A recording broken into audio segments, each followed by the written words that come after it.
Faut-il investir dans le luxe? Bonjour à vous les investisseurs, si vous voulez avoir accès à toutes nos vidéos, je vous invite à vous abonner à la chaîne et à activer la cloche des notifications.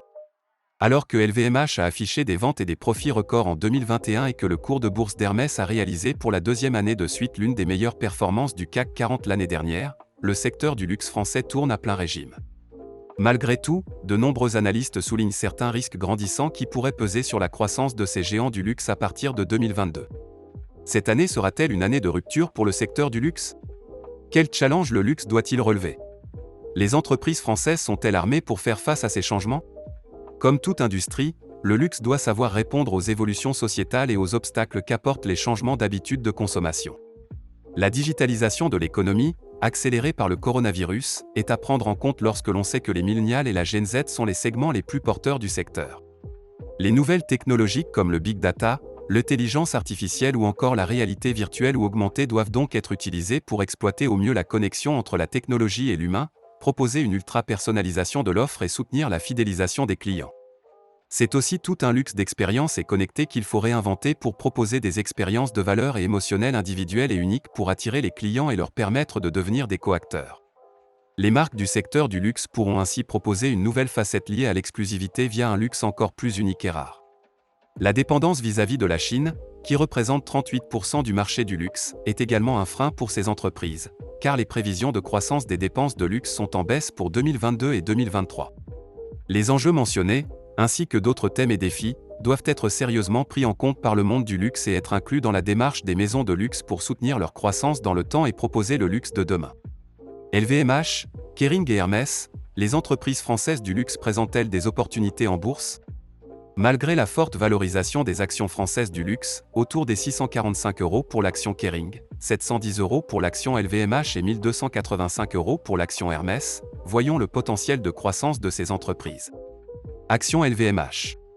Via ses différentes familles de produits, mode et maroquinerie, vins et spiritueux, parfums et cosmétiques, montres et joaillerie, distribution sélective et autres activités, LVMH a enregistré 64,2 milliards d'euros de ventes en 2021, soit une hausse de 44% par rapport à 2020. Le résultat net part du groupe et le cash flow disponible ont aussi augmenté sur la même période de 156% à 17,15 milliards d'euros et 121% à 13,53 milliards d'euros respectivement. La solidité financière du groupe et son dividende par action, 10 € proposé à l'AG, sont des atouts majeurs pour les investisseurs. De plus, la société adopte une stratégie de croissance sur le long terme pour devenir un géant de l'industrie du luxe en misant sur une plus grande diversification, sur des acquisitions pertinentes, sur une croissance de sa présence en ligne, sur une intégration verticale, sur une organisation décentralisée, sur la mise en place de synergies intelligentes et sur l'indépendance de ses 75 maisons. LVMH bénéficie aussi d'une large classe de produits diversifiés qui peuvent plaire à différentes classes sociales et soutient de nouvelles méthodes de vente, notamment via le commerce, qui permettent de toucher un plus large éventail de clients et de booster ses ventes. Action Kering. Pure player du luxe, Kering possède aussi plusieurs gammes de produits classés en différentes maisons, couture et maroquinerie, horlogerie et joaillerie, ainsi que Kering Eyewear qui se veulent uniques et complémentaires. Le groupe tire profit de l'intégration verticale, des expertises transversales, ainsi que de la mutualisation de certaines fonctions clés pour que chaque maison puisse se développer. Sur les 9 premiers mois de 2021, les ventes du groupe ont pris 36,6% par rapport à la même période en 2020 et plus 9% par rapport à 2019.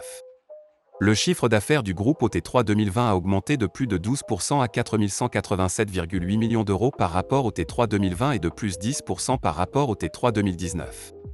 Les ventes en ligne continuent d'augmenter au T3 2020 avec une hausse de plus 24,3% par rapport au T3 2020 et plus 147,9% par rapport au T3 2019. Le développement durable et l'éthique ont aussi une place importante dans la stratégie de Kering qui souhaite proposer un luxe durable et responsable, ce qui devrait attirer davantage les nouvelles générations. Action Hermès. Marque française de luxe aux produits haut de gamme, Hermès sait se remettre en question pour satisfaire l'évolution des exigences de ses clients et apporter un vent de fraîcheur à ses collections et produits. Les investisseurs apprécient le fait qu'Hermès soutient la production nationale avec 63% de ses effectifs présents en France et 51 sites de production implantés dans le pays. L'entreprise investit aussi dans le développement de son réseau de distribution physique avec l'extension et l'ouverture récente de nouveaux territoires comme à Moscou et l'agrandissement et la rénovation de nombreux magasins dans le monde. Hermès soutient aussi activement le commerce via de nouvelles plateformes digitales pour réinventer sa relation avec ses clients. L'entreprise propose aussi de nouveaux services exclusifs pour renforcer l'expérience client. Faut-il investir dans le luxe maintenant? Comme nous l'avons vu, la croissance du secteur du luxe pourrait ralentir. Cependant, les entreprises du secteur développent de leur côté de nouvelles techniques pour attirer les clients et de nouveaux relais de croissance qui pourraient peser en leur faveur.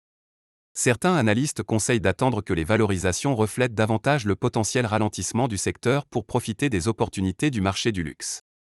Il faudra davantage se concentrer sur les acteurs qui investissent dans le marketing, le digital, l'expérience client et le luxe engagé et responsable.